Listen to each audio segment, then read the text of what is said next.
We're celebrating a very special day here today in the States. You'll notice that there'll be a lot of parties and celebrations with fireworks throughout pretty much the entire nation. So, what are they celebrating? What's so important about today, July 4th, 2017?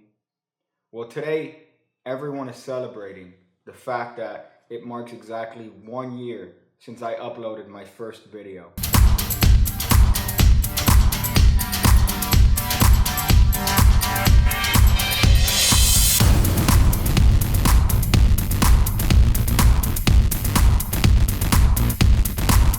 Among the goofs and the laughs and the tricks, the thing that has made it the best here is the support and love of the people watching my videos.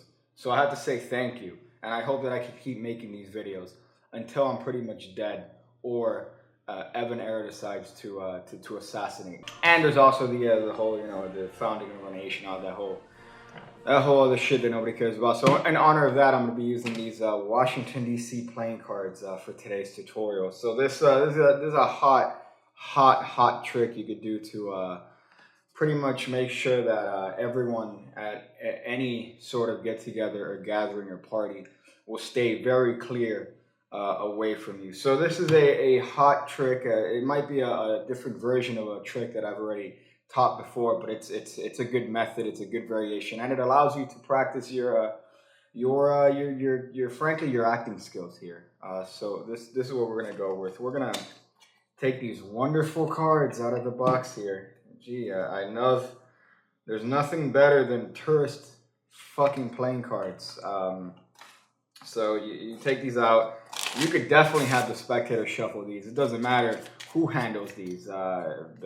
Anyone could fucking touch these nasty, dirty cards. So they mix it up, and you tell the spectator this is gonna be a little test of their imagination here. So they're gonna do a couple imagination experiments to see if they're capable of clear and concise and critical thought, which is something lacking in today's society. So you do one of these, and they call stop anytime they want. Let's say they call stop right there. They see the three of hearts. Of course, I don't see that because that's not the. So they memorize that card, and you tell them, "Hey, sir. So I'll tell you what. I'm gonna mix these cards up, and this is where the imagination comes a little bit into play here. So what I would like you to imagine is that you have the ability for normal thought. That's what I would like to imagine first.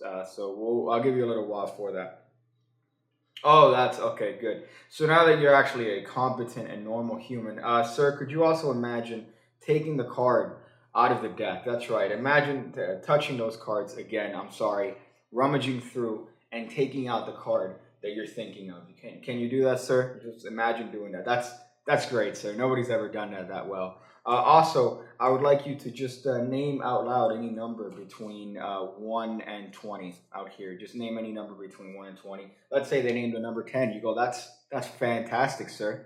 We'll do it this way then. I want you to deal 10 cards onto my hand here. So they deal 10 cards onto your hand as best they can. That's 4, that's 5, that's 6, that's 7, that's 8, that's 9, and that's 10 right here. And you ask him, sir, would it be impressive if this card right here would be your card?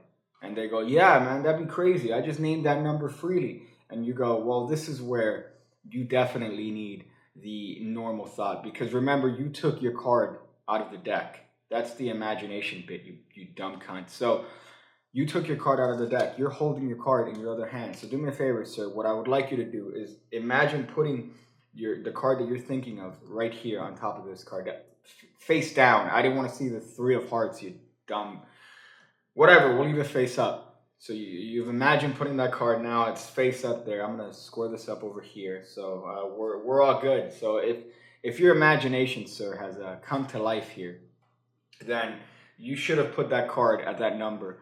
So do me a favor, deal 10 cards onto my hand again, and let's see if a miracle has happened. So they deal. That's 1, 2, 3, 4, 5, 6, 7, 8, 9, and the 10th card is the card that they thought of, that they imagined putting at that position. I mean, if this doesn't get you the attention of the opposite sex, then I really don't know what will. Honestly, apart from a personality, money, um, fame. So this is a easy trick here. It's a very easy hot trick here. So you're only gonna need to do a couple different sleights, and it's one of these borrowed shuffled anytime, anywhere you have a deck of cancer cards here. So they shuffle the deck, and you're gonna do one of these peeksies here. So you could do it like that. They call stop anytime they want. Let's say they call stop on the 4 of spades here. Now what's gonna happen is you're gonna let that 4 of spades run, and then you're gonna put your little break there. You're gonna put your little hot pinky right there, separating the packets. You see that? Yeah.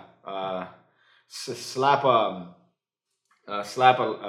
okay, so now what's going to happen is you're going to control that card to the top. The way I do it here is a very easy way of just lifting up all the cards above the break, swiveling both of these over. So now this is the card they peeked at here, and then doing an overhand shuffle. And see, this allows you to do two things here, because when you complete the shuffle, all you got to do is put a little bit of hot pressure with these fingers here, and that card stays over here. Oh man, if there isn't if there's not ingenuity right there, then I don't know what is more ingenuine than that. So you're squeezing this card of your fingers here, which keeps the 4 of spades in the back here. So as you're shuffling, all you got to do is just extend your fingers and look through this little gap here, and you see you're peeking at their card here.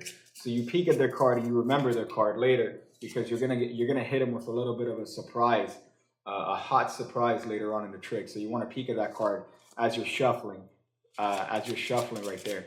So this goes face down on the table. They're gonna pick it up in a moment, but for now you tell them to imagine that they're reaching into the deck and taking out their card. Of course, you could do whatever little fun jokes here that you're gonna add your hot little personality to this part of the trick and say, oh, sir, take out your card. Oh, remember, I don't want to see it. You know, whatever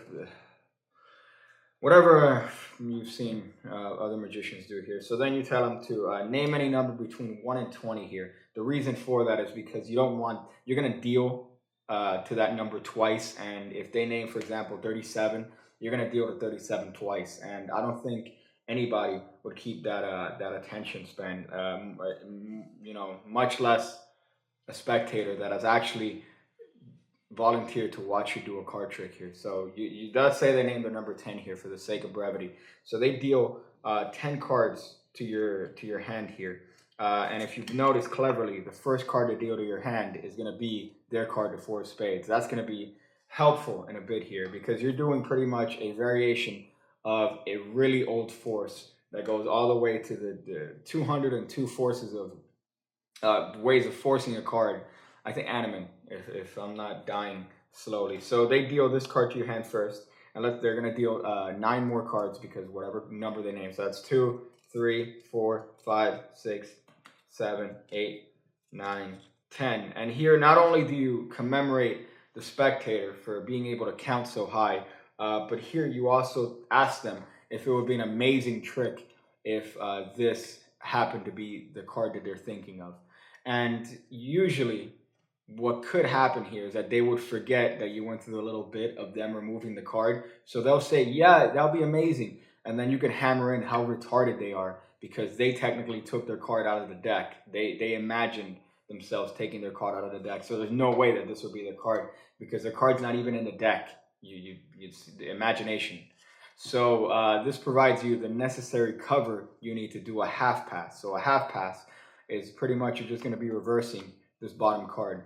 Again, this is well covered because you say, would it be amazing, sir, if that was your card? It would also be amazing to me because you took your card out of the deck, you fucking moron. Or whatever you want to say to the spectator to reel them in. So while they're busy at that, what you're doing is you're getting a break on the bottom card, which is their card, and you're going to do a half pass. So a half pass is pretty much you're reversing this bottom card. So what's happening is that your finger is curling over here, your forefinger, and that card is just being turned over right here in the bottom of the deck. Now, of course, this is being done in this sort of way. So this hand shields it, and this hand shields the action. So you really can't see it from any angle. And also, you do this little spin at the end. That covers it very well. So again, you're pretty well covered here because the attention should be on this card. So once you do the half pass, you're hot here. You could even do one of these here. You could just turn the card over while their attention's there. You're not doing really a move here. This is much more of taking advantage of the fact that they're not paying attention because of the Xanax that they possibly took to want to watch you do a magic trick. So here, one more time, that's the half pass. I'll drop some hot, I guess, some hot West Indies slow motion here.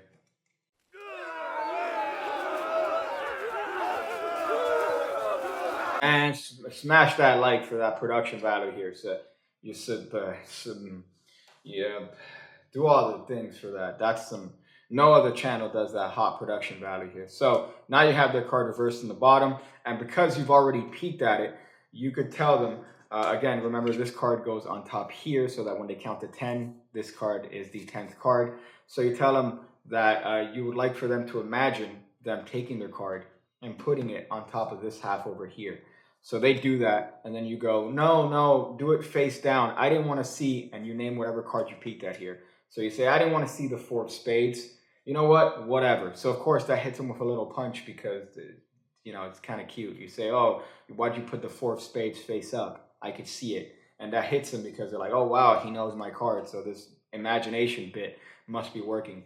So then you tell them, whatever, we'll leave it face up. You drop this on top of there, and you're done because that card is now face up in the freely selected number that they chose. So they're going to do the dealing process again, which is again why you pick the smaller number. So that's 1, 2, 3, 4, 5, 6, 7, 8, 9.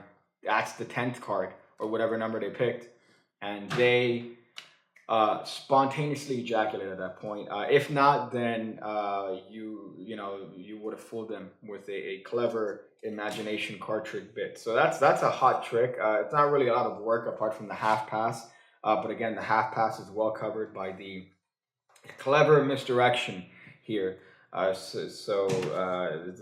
John Kerry is pretty much the main inspiration for this trick. So thank you, my OG UK nigga.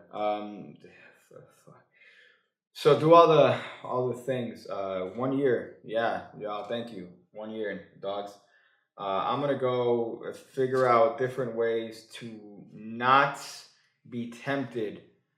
Not be tempted. You again, when I see you again, when I see you again, when I see you again, when I see you again, when I see you again, when I see you again, when I see you again.